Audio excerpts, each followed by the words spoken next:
Just a warning, this episode discusses the topic of domestic abuse and family violence.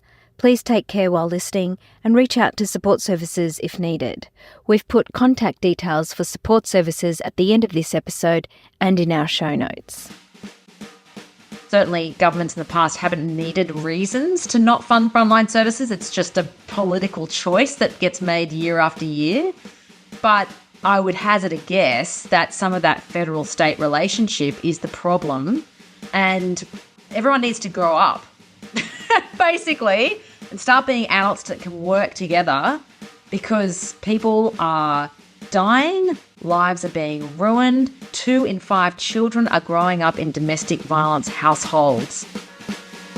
One for mum, one for dad, and one for the country.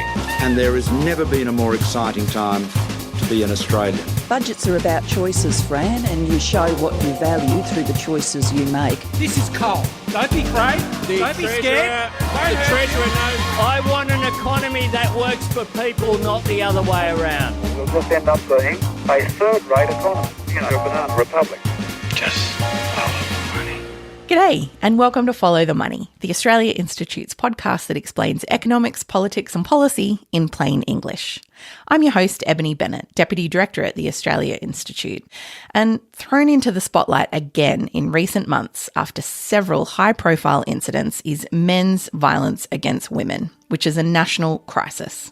According to the advocacy group Counting Dead Women, 28 women have been killed in alleged acts of gender-based violence in 2024 alone. Just this morning, another woman has been found dead, taking this year's toll to 29. 26 women have been killed allegedly by men. 27 women had been killed in just the first 4 months of this year. More than 20 women have already died so far this year. Thousands of people at rallies around the country following a wave of violence against women. Driven by a toll too horrific to bear.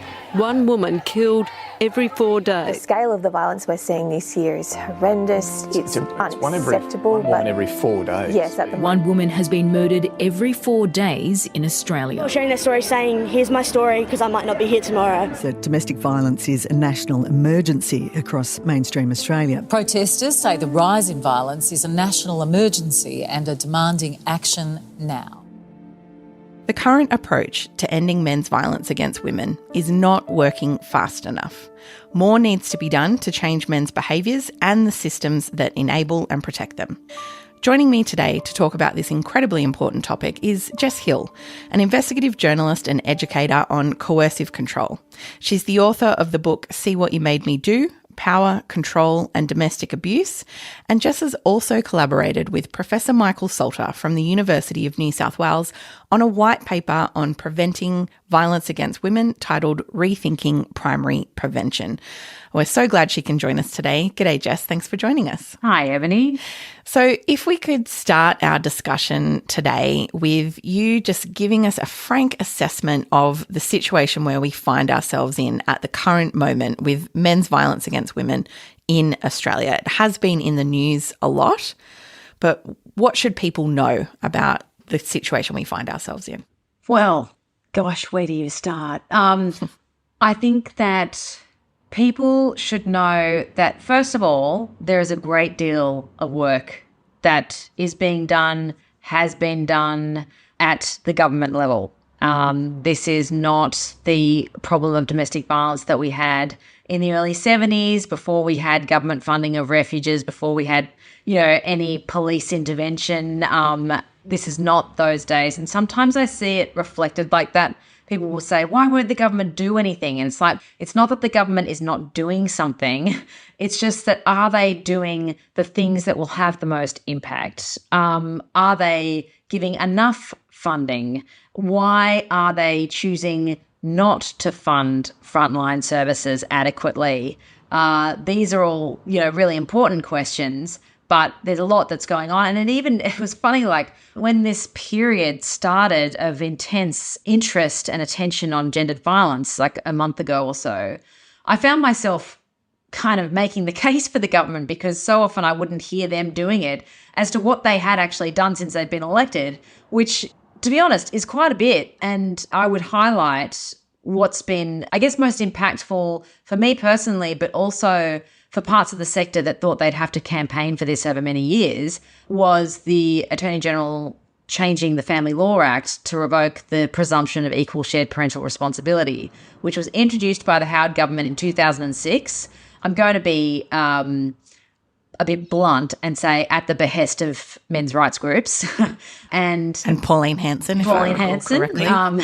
This change to have a presumption of equal shared parental responsibility back in 2006, it turned the family court into what was later referred to as a pro-contact court, which meant that contact, in a practical sense, regardless of what it said in the Family Law Act about considering the child's best interests and considering safety, the reality on the ground was that if you had been an abusive father, for example, even if you had a domestic violence order against you, the presumption was, and they were encouraged to, pursue, if not shared custody, even sole custody. But the idea was that you have a right. You have a right to have access and responsibility for your children, sort of no matter what you've done. And the result of that was just horrifying stories, many of which I've covered over the past 10 years, of children being ordered to see an abusive parent, see or live with an abusive parent who they have disclosed about, sometimes in too many cases where there's been disclosures to many agencies about sexual abuse. I don't want to go into all the details about that, but essentially we thought in the sector, well, this is going to take a long time to shift, even with a Labor government, because there's so much resistance to having this presumption revoked. But the Attorney General's office just sort of went ahead and did it. And they did it obviously by consultation. We don't live in a benevolent dictatorship, but they did it pretty quickly. And it's not to say now the family court is fixed, far from it. And there's a lot more that needs to be done to actually change the culture that will support, these changes that are going through the Family Law Act. But that's huge, and campaigning around family law is some of the most dangerous and confronting campaigning that people in the family violence sector can do because of the not just opprobrium, but violent threats that you can receive. We've got to remember, this is the only court in Australia that has been bombed, whose judges have been assassinated. This is a really febrile area. So I will forever be grateful to the Attorney General for just doing that. And moving so quickly.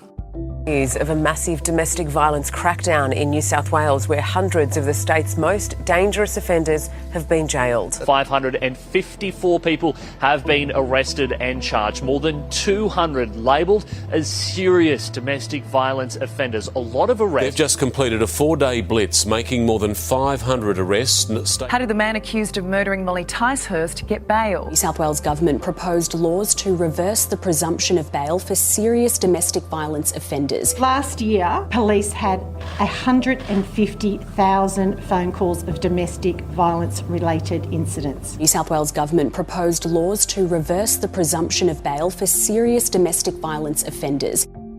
So, Jess, I wanted to ask about, obviously this is getting a huge amount of attention at the moment because we have seen so many women murdered in the first few months of this year. And it's put a lot of media attention on this issue, but it does feel like we get this kind of interest after a very high-profile murder of a woman, often by her intimate partner, and then interest wanes again.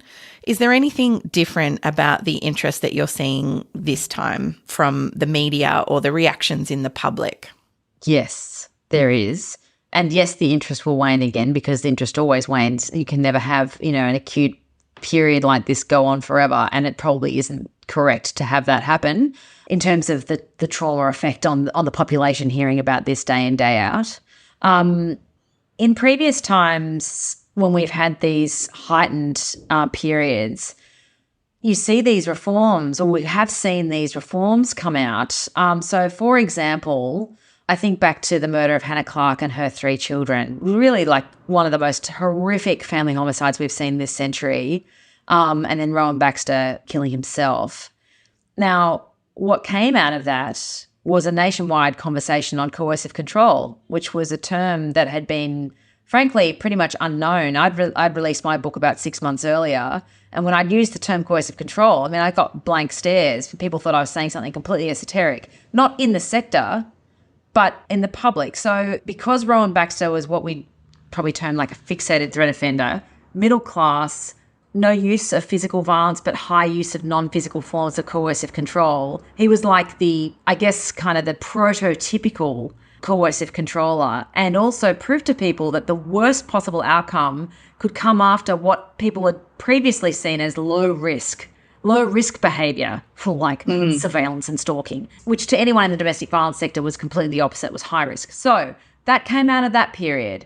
Then we had the women's marches in 2021 and the allegations at the heart of federal parliament. Now, various things have come out of that. I mean, a change of government, arguably, the election of female independents, which is sort of where a lot of that female anger went to get organised. And of course, we had, as a result of that change of government, we have Respect at Work now with this positive duty to prevent sexual harassment in the workplace. So I feel like, every time there's been this conflagration, there's been something has moved, something significant has moved. The problem is that's happening at a top line, at a conceptual level often, and a level of legislation in terms of Respect at Work, and in terms of coercive control law reforms that are happening in 2 states in Australia. But we're not seeing it like trickle down to what victim survivors are experiencing on the ground. And I think this time, the conversation that has followed this run of homicides, and remembering last year we're seeing a 30% uptick compared to the year previous, has been much more practical about safety, about what do victim survivors go through, what do we need to do to fix this? And I think that all of these previous conversations have matured the public and matured the media to a point where we can have quite a sophisticated discussion about what needs to happen in relation to family violence, that we're not having to cover off all the basics. We know now, and media reports not just on the most horrible physical incident that happened to someone, they report on what the victim survivor says was the worst part. So they will foreground the financial abuse. They'll foreground the surveillance and stalking. Whereas previously, they'd be looking for it, like literally was just if it bleeds, it leads. So we've gotten past that. Now we're seeing that whole story, which was really part of that coercive control kind of revolution, to see family violence as it actually is, not the various little pieces that are sensational. So now we can really think like, okay, so how do we look at this through a systems lens? How are the various systems coming together or not to make things harder for victim survivors, to entrap them in these relationships or to entrap them in this dynamic even after they've left? That's what I'm seeing is different. And then, of course, mine and Mike Salter's role in this has been to, I guess, challenge what has been a predominant paradigm in our response.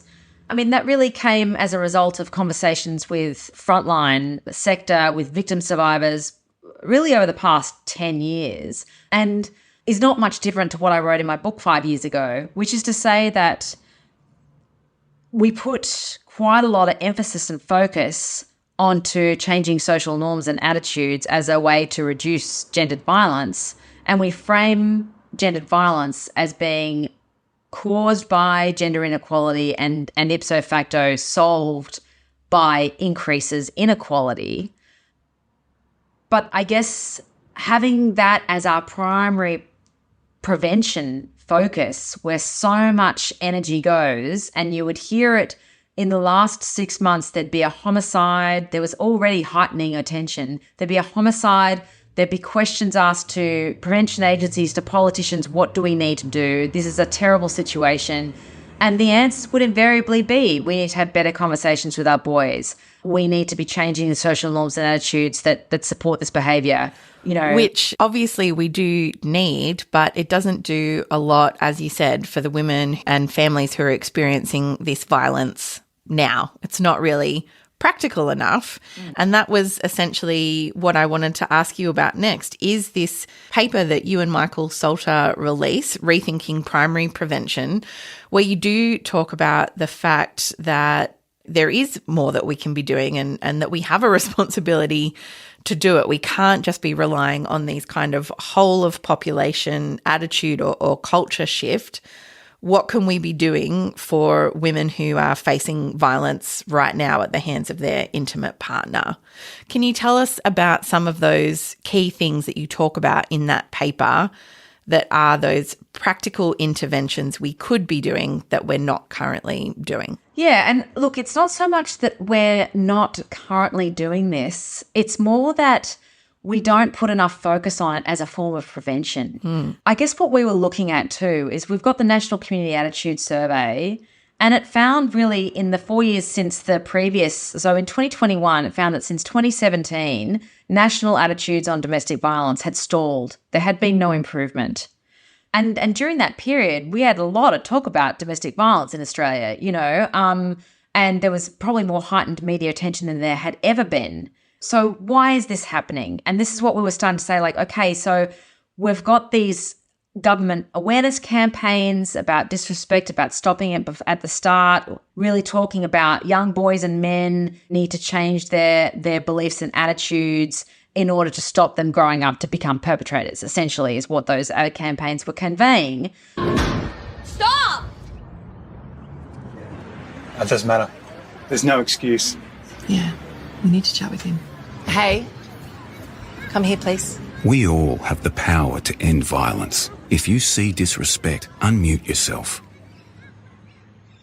Authorised by the Australian Government, Canberra. But our problem, what we're seeing and what we've seen over recent years is like there's an increasing amount of resentment and resistance towards that message.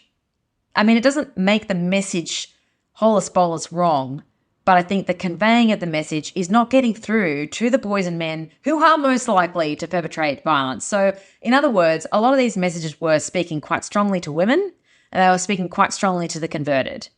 And there's an argument to say that we need the converted to come on board and then become leaders for the ones who are resisting. But what Mike and I were saying that is if you're going to do this kind of social change attitude work, we also need to be thinking about how do we talk to these people? How do we talk to these boys and men who are resistant to our memes and to our messages? So that's one part.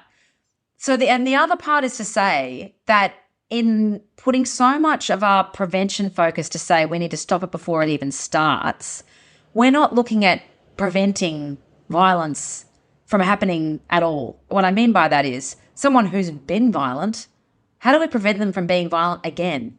How do we prevent them from being violent to their next partner? How do we prevent kids who have grown up in violence and coercive control from becoming perpetrators themselves as adults or entering into, becoming targeted by coercive controllers when they grow up? So these were some of the sort of driving thoughts that we had around putting this paper together. And what we thought is, we've got 4 pillars of our national strategy to address violence against women and children. And the 4 pillars are primary prevention, so changing norms and social attitudes primarily, that early intervention, so looking at the people who are most at risk, response, so crisis services, shelters, etc., and recovery. They're sort of the 4 domains. Our point was that prevention work happens across those 3 other domains. So we have to think about how do we talk to those who are most at risk? How do we access those people? It also happens at the response end, at the crisis services end, because as we know, shelters are a place that women and kids go into hiding. It's a homicide prevention response. It also happens at the recovery end because so many families who need to recover are dealing with seeing that intergenerational cycle repeat, and we're not doing enough to help kids and their victim parent recover together so that we can try to interrupt that cycle. So we identified 4 missing pieces, as we saw it, of this prevention puzzle. So it's not to say this is not happening. It's just not being conceived of, coordinated and funded as prevention. So accountability and consequences for perpetrators and the systems that enable them. That is prevention. And what does that look like? Well, so that looks like all sorts of things. It looks like making police and the courts actually protective for victim survivors. It looks like different ways of there being accountability and interruptions to the use of systems abuse, for example. One example that I pointed to was the way that banks and other industries are looking and discovering how their products are being weaponized by perpetrators and changing their policies so that perpetrators cannot just use their products with impunity. One obvious and popular example being the use of abusive transactions. So one-cent transactions where you put an abusive message in the transaction field. And it comes up on the victim's statement, essentially, abusive messages. Abusive messages, which actually, sometimes may not even be an overtly abusive message, but just a way to get to them, a way to show that it doesn't matter whether you block me on your phone, you can't get away from me. Anything you do, I will invade. Because coercive control is all about invading space. I mean, I think I heard someone from the Banking Association maybe talking about this, and it just really struck me of just how much the public, like that would just never occur to me as a thing that a perpetrator could do, or that it would even occur to the perpetrator to do. But like, it makes sense that people with a coercive control mindset will be using absolutely any tool available to them, but that it goes to this level, it just really hit home to me how distressing a situation that must be to find yourself in. I mean, that's not the least of it, but that's an easy thing to do. And then there's also the way that they will manipulate the child support system or Centrelink, or make false reports to child protection agencies for neglect, or get police to do endless welfare checks on their ex-partner, weaponise the family law courts. So what we talk about accountability and consequences, is not just lock him up. It's how do we interrupt the ability of perpetrators to use and collude with systems to create never-ending pain for their partners and ex-partners.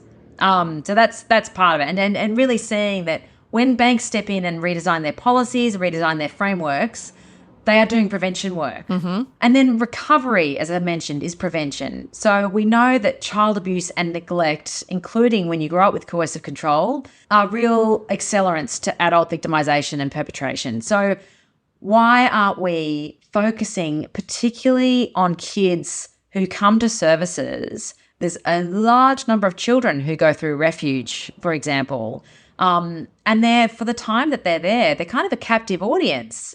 And at the moment, having a child worker at a refuge is often beyond the funding capacity of that refuge. I mean, they barely get funded to meet the demand that is out there, let alone have an extra worker to deal with kids.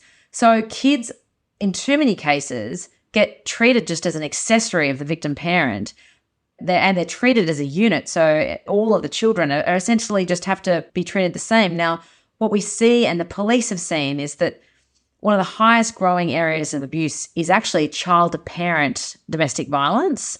But what you see in these survivor families is too often and horribly, there will be one or more children who start to repeat the patterns of the perpetrator. Or the children are just traumatized. They're trying to recover with a traumatized parent who has very little parenting support. And these single mothers, we said there's like this, unofficial reserve army of prevention agents who are single mothers in this country, 60% of whom are survivors of domestic violence, who are getting by trying to help their kids heal with virtually no support. And until recently, until the intervention from Ann Summers and others, having to be on job seeker as soon as their kids turned 8, that they didn't even have a single parenting payment and had to meet mutual obligations. So recovery is prevention. We need to break intergenerational cycles and we need to help families heal. Number 3 is regulating damaging industries. And I think this actually appeals to government, weirdly, because I know we have to push very hard to get government to do these sorts of things, but when government's here, we need more money, it's like they have this internal cringe, rightly or wrongly.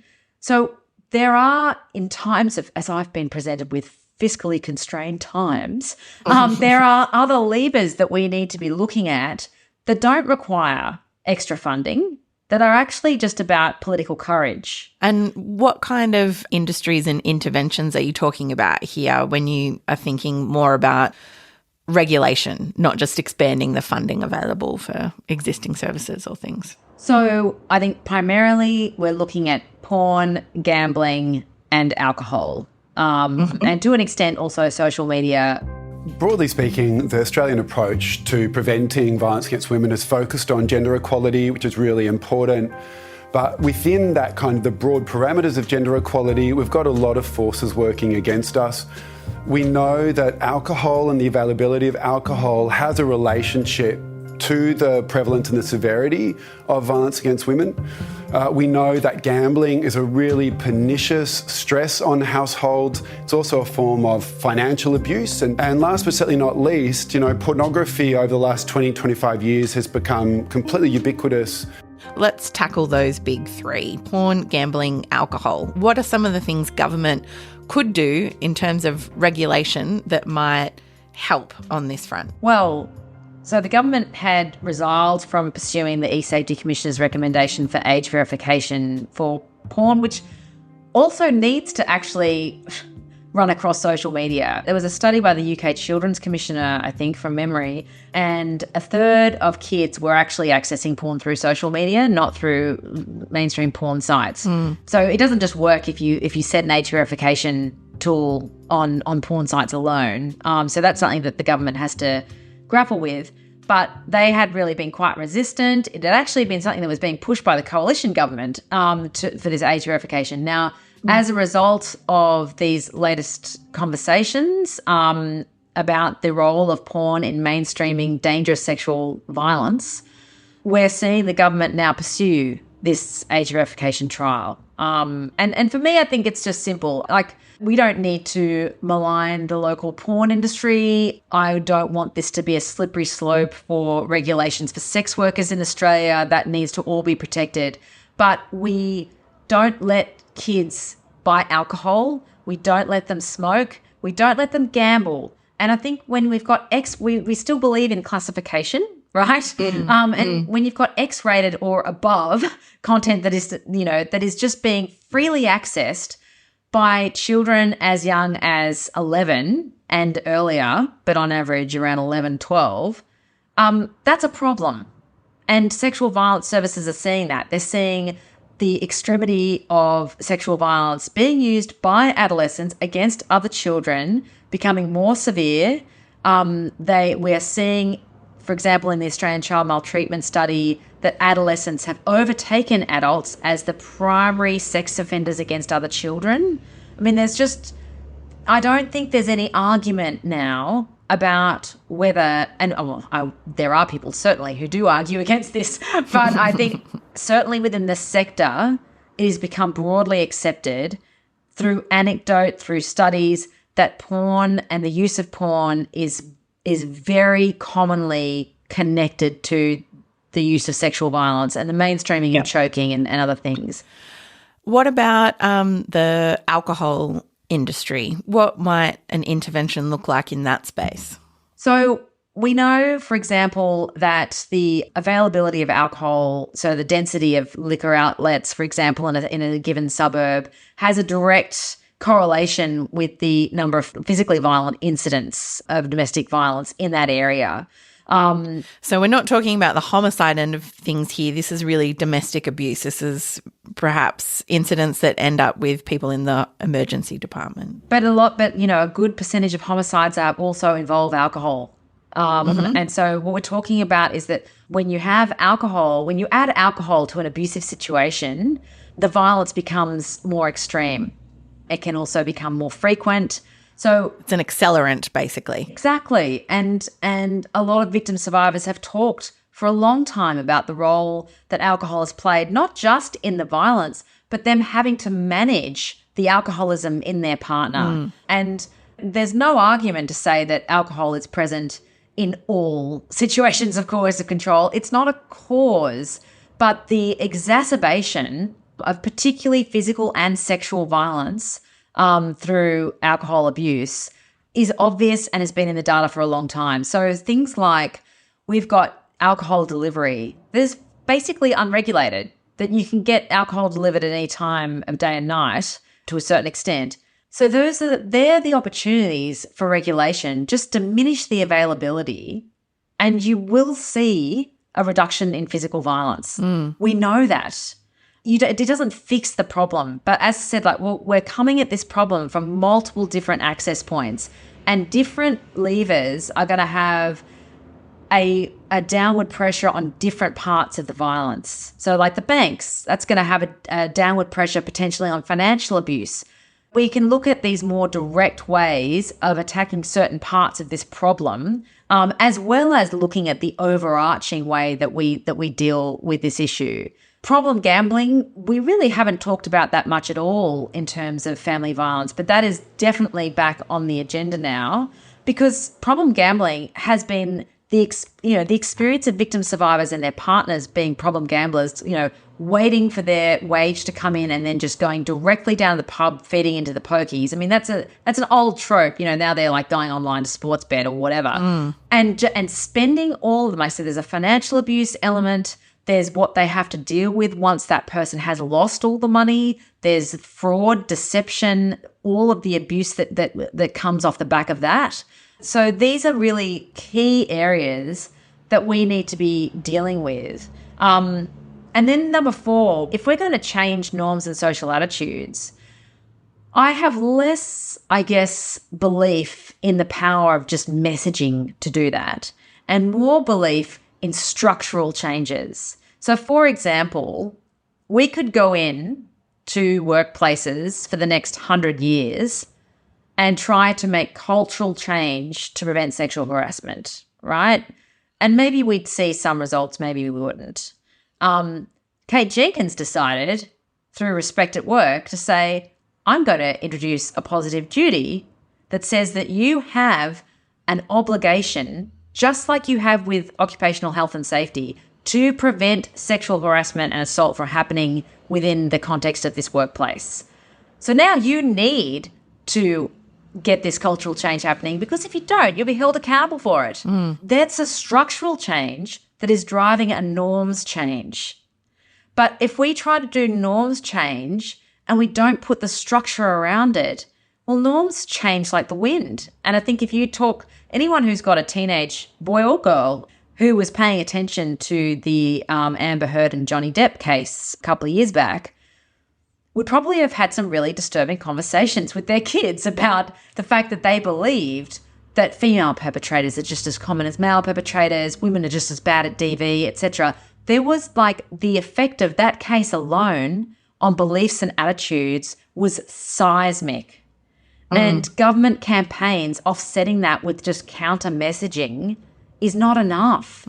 So I think that, bringing these structural improvements to gender equality and restoring the single parenting payment is one of those, is also prevention. We have to improve the material conditions for women and kids and then build the norms change off that.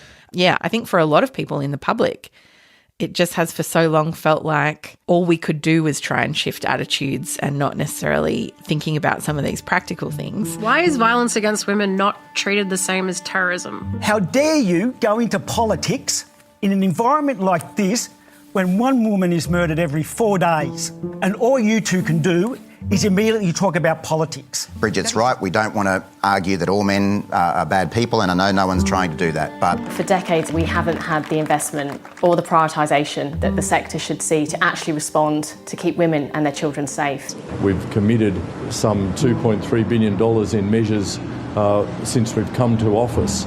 We have a national plan to counter violence against women. AUKUS cost $300 billion. Do you think the federal government could spare a couple of $1 billion, even $1 million, for the pastor here at the Wayside Chapel? No. So I wanted to bring you back now to government and addressing men's violence against women. You kind of already touched on the fact that the government has shifted a lot in terms of reversing some of those things in the family court. There is funding available, I think around $900 million, to help victims of domestic violence leave abusive relationships. But if we're talking about federal and state governments now, if you had kind of a couple of key messages for them at this moment in time, what are the key things that government needs to be doing right now when there's a lot of public attention on this, when we're looking to change things, if we're looking to make meaningful interventions? What would you be telling governments to do? I'd be telling them to be courageous and ambitious. I'd also be saying all of what I've just said. If we can, design reforms around these areas and collaborate and integrate this work. So I think, when you see, so we've got the National Action Plan, and that's kind of the federal government's purview, which is like, this is our national plan to end violence against women and children, apparently in a generation. But then they need to get the states and territories to sign on.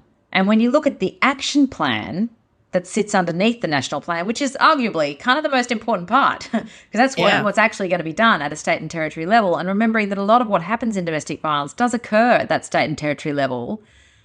And I don't want to be unfair to people working in this area, but when you look at the action plan, when I first saw it, I thought that looks like it's been drawn up on the back of a napkin. Like, there's not a real sense that government, state and territory have really sat down and thought about what is it that we can do that will fulfill the ambition of this plan. Yeah. There's a lot more coordination that needs to happen.